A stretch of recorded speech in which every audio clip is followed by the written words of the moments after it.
நானும் என் பொண்ணு என்னம்மா ஜிகு ஜிகுன்னு மேக்கப்லாம் பண்ணிக்கிட்டு ஃபாஸ்ட்டாக கிளம்புனோம். ஆனால் கிளம்புனது என்னமோ ஃபாஸ்ட்டு தான். ரொம்பவே லேட்டாக போயிட்டோம் ஃபங்க்ஷனுக்கு. போகிறப்பயே சமத்திட்டுலாம் வாங்கின்னு போனேன் அவங்க அப்பா கிட்ட.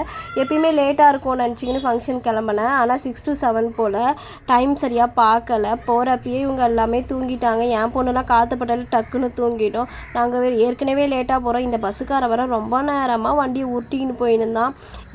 அதுக்கு சேர்த்து நான் தான் திட்டு வாங்கினேன். முன்னாடியே கிளம்பியிருக்க கூடாதான்னு சொல்லிட்டு அவங்க அப்பா திட்ட ஆரம்பிச்சிட்டாரு.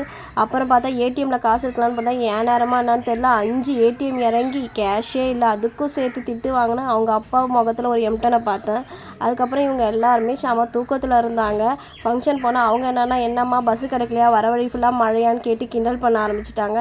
சரி இன்னமும் போ அப்படின்னு சொல்லிட்டு வருஷ கவரை கையில் கொடுத்துட்டு என்னம்மா மேக்கப் பண்ண போயிட்டு அந்த பாப்பா கூட ஒரு செல்ஃபி எடுத்துக்கிட்டு பீஸே இல்லாமல் பிரியாணி சாப்பிட்டு வந்தோம். டைமுக்கு மூஞ்சே சரியில்லை. வீடியோ பிடிச்சா லைக் பண்ணுங்கள், ஷேர் பண்ணுங்கள். உங்களுக்கு யாருக்கா எப்படி நடந்துக்கான்னு சொல்லிட்டு கமெண்ட் பண்ணுங்கள். பாய்.